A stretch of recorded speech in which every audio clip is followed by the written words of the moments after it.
So, when we left off in the last episode, we were talking about balance and one of two types of balance, which was symmetry. Symmetry meaning equal halves divided vertically or divided horizontally. So, now we're going to take a look at asymmetrical balance, which is a case where things are balanced, but the two halves, so balanced around the center perhaps, but those two halves are not alike. And so, before we get into that, we need to understand a term called visual weight, right? So if the work, and we're looking at two examples here that are the same subject matter, but really different organizations, okay? So if we look at this work, we're trying to find that sensation of how things are balanced, and we can see they're not balanced by using any symmetry at all, right? Yet they still feel balanced, and each one of them feels balanced in a slightly different way. Okay, if balance in an asymmetrical work comes about because the visual weights of the two halves are very similar. And I would love to have a list of absolutes for what makes something visually heavier for you than something else.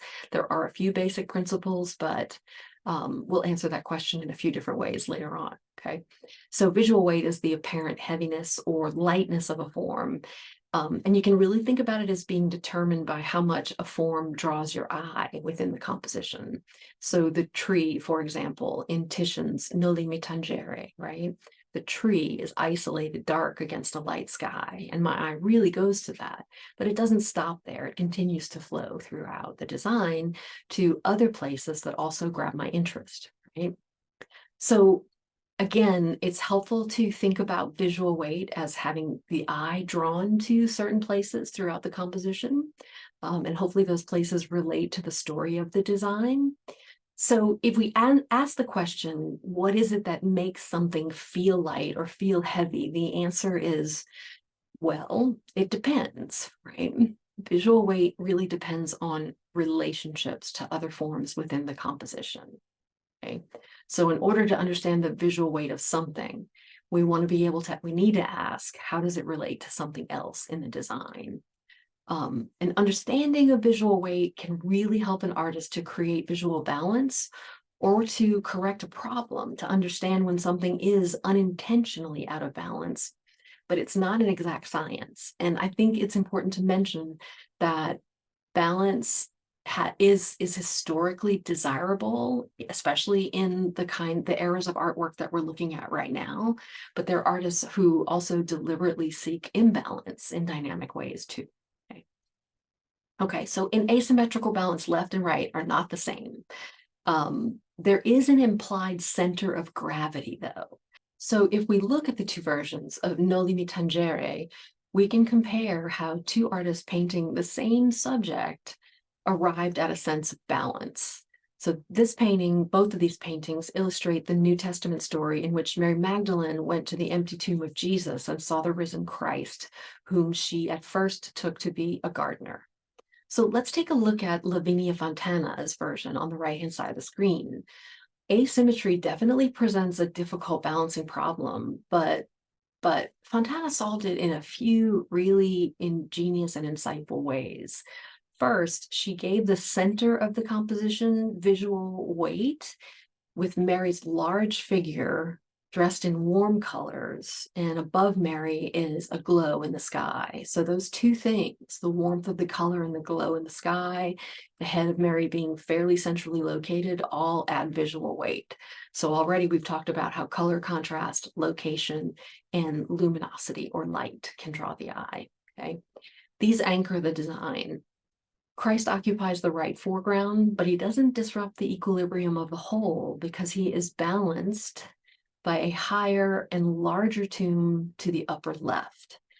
The small figure in red, just outside the tomb, also helps to balance the strong figure of Christ. So I think it's important to understand that when we're talking about this distribution of visual weight, we're talking about it two-dimensionally around the picture, right? So left and right, high and low, small and big, but we're also talking about it three-dimensionally as well. So there is a foreground, a middle ground, and a background in this design. And the artist is distributing qualities and relationships throughout that illusion of space as well as two-dimensionally. We need to consider both of those areas of decision making. In Titian's version, which was painted about 67 years earlier than Fontana's, it shows a little bit more of a subtle approach. Subtle meaning the use of the center is not as intensely at play here. Center is typically a very grounding place for the viewer's eye. So to avoid putting things there kind of amps up the challenge a little bit more. It is actually closer to symmetry than Fontana's work is, with more delicate balances, I guess we could say. Christ outweighs Mary because he's standing, and Titian yet put more weight on that half of the canvas by putting the tree above and behind him. So visually, the left side of this composition is fairly heavy, but the tree also serves to mark Christ as the more important figure in the encounter, and so that's important for the story of the painting. The central group forms an irregular triangle. So in other words, it's not a perfect, right, triangle like this. It's more of the isosceles version of things, if we think about it that way. Use a little math language. The central group forms an irregular triangle whose 3 points are Christ's head and foot and the red tip of Mary's garment. So we see also this sort of play of color creating visual weight. Mary Magdalene's garment is the only red in the painting, right? So that's really important for why it has so much visual weight. You can think about it in comparison to the orange in the Fontana piece. There's two different uses of that orange, two different locations of it, but a change in proportion a little bit versus a lot. Okay, so I guess I'm just trying to point to these relationships. Something can be isolated and draw a lot of visual weight because it's isolated or happens only one time. Something can also be dominant versus less dominant. So if it's repeated, the more larger scale of that repetition is going to draw the eye, depending on the circumstances of the painting. Almost always have to qualify that. The elements in this Titian create a great deal of weight on the left-hand side of the work, but it is so skillfully balanced. And then there is a sense of artworks that are just working with actual balance as a part of the dynamism of the piece. So besides whatever visual balance the creator might be looking for, works of sculpture and architecture also need structural balance or they won't stand up. Marc de Suvreau's Declaration was constructed in 2001 on a spot near Venice Beach in California. It's a work of public art, and it required a building permit and official structural checks to ensure its safety in earthquakes and tsunamis. So public art as a form of art making does require the participation of other certification type or city organizations, thus the connection public art, right? Meant for the public, but also in a place where being evaluated by public organizations and structural checks is important. Okay. The artist used his engineering ability to create a sense of balance between this long V shape, almost like wings, that seem to kind of like eject out of the three-legged base of the sculpture. It's interesting that de Suvreau described the process of making this as painting in three dimensions with a crane as my paintbrush.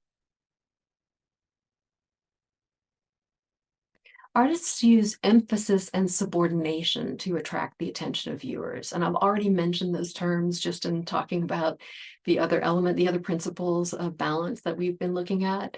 So first we'll define and then we'll analyze the work and we'll see that they depend on each other to work effectively, emphasis and subordination. So emphasis is a specific spot that becomes strongly attracted to the eye. We use the term focal point, focal like focus, point on a point. So a specific spot or a figure that has greater attraction to the eye is considered to be a form that has emphasis. Subordination is a more neutral area or item, lesser interest, keeps the viewer from being distracted, right? So we don't, in the case of emphasis and subordination working together, one thing draws our attention because of contrast, but the subordinate elements support the continual focusing back on to that emphasis. So it's a complex relationship and an interdependent dynamic.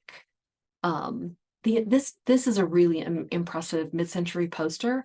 It's titled Atoms for Peace. It was a series created by the Swiss graphic designer Erich Nietzsche for General Dynamics. The term Atoms for Peace was taken from a title of a speech made by President Dwight Eisenhower in 1953 that launched a large-scale Cold War era media campaign called Operation Candor. The intent was to influence the narrative as it related to an inevitable nuclear future. So what we see in the poster is a representation of a glowing atom and some celestial constellations and waving lines that suggest something peaceful, almost like the ocean's rhythm movements, or maybe also sound waves. There's something about this that looks very much like waves that we might see reading certain, like a meter reading of some kind. The poster was created as part of the General Dynamic Corporation's campaign to help American audiences embrace scientific research that used atomic energy. The focal point is fairly clear in this painting. It's the atom, which in this poster appears like a nurturing kind of a sun rather than a potentially destructive force that was a real threat to human existence during the Cold War era. It's contrasting high value, so strong light dark contrast, and also that orange color. Its placement in the center of the composition draws attention to it, as well as the fact that it's concentric circles, so it's almost functioning like a bullseye in a way. The warmth of it versus the relative coolness of the rest of the composition also draws our attention to it and creates a strong, all of these things working together create a strong emphasis there.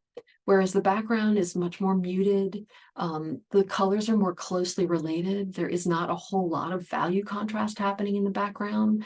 So we could say that the faintness of the contrast in the background is subordinate to the dramatic contrast of temperature and light and dark of that central atom-like sun, right?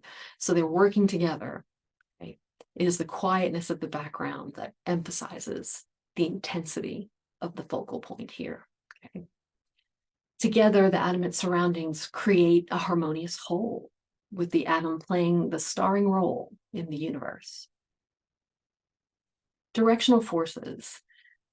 These are things that artists use to influence the way the eye moves through a work of art. They're paths for the eyes to follow. It's one way to think about them. And they can either be an actual path or an actual connection between elements, or they can also be implied lines. So implied by a form's axis or connection between other similar forms, or forms that are adjacent to it, or lines that are adjacent to it. So in Degas' Jockeys Before the Race, which is a really dynamic composition, and Degas was known for making these compositions that have this sort of extreme risk in terms of balance sort of coming apart, just by the way that he's working with cropping. I mean, notice in this painting, there's that strong, large scale horse and rider that's right up in the foreground. It's cropped right to the edge of the painting. And not only that, but he runs a pole right through the center of it. So all of that just sort of encloses that area of the design and creates a very strong visual weight there, so much though that almost all of our attention is drawn to the right, right? So it is an emphasis here that is happening because of scale, which is adding visual weight to that portion of the composition. But ask yourself, where does your eye go elsewhere? Right? That little sun in the upper left has a strong attraction to it. It's small, right? But the fact that it's isolated really draws our attention. It's also the temperature. So the temperature and the way that color gradation moves outward from that sun, it's the warmest, hottest element in the design. So again, drawing the viewer's attention through the use of something that's isolated. It's all by itself, but it's also a very warm color. So those two things both sort of work together to draw our eye there. The red cap, the pink jacket, the subtle warm cool interaction that's happening at the horizon line, and the decreasing sizes of the horses. So one overlaps another and overlaps another, big to medium to small. Right? All of these things draw our eye away from that strong visual weight on the right into the rest of the composition and directs our attention upwards, right? So if we look at the gray and white diagram to the bottom right, you can see how this sort of curving convergence that happens. If we look at the alignment between the heads and the alignment between the legs, they all converge to these two forms, what looks like a shadow or a stick in the grass perhaps, and the sun directly above and below each other, right? So there is no line connecting those two things, but there is an implied connection there. And I think the vertical on the right helps us to make that connection vertically on the left as well. So implied versus actual overlap. These two things are at play in this very dynamic composition by Degas, and they help us to move through the design. And in the best of cases, that directional force or those directional forces at play also relate to the content of the image. So we'll talk a little bit about some sort of basic qualities that these different orientations can convey.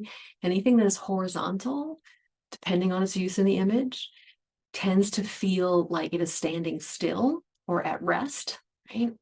Anything that is vertical tends to have a great amount of stability, right? And anything that is a diagonal orientation has this feeling of being in motion, being in motion.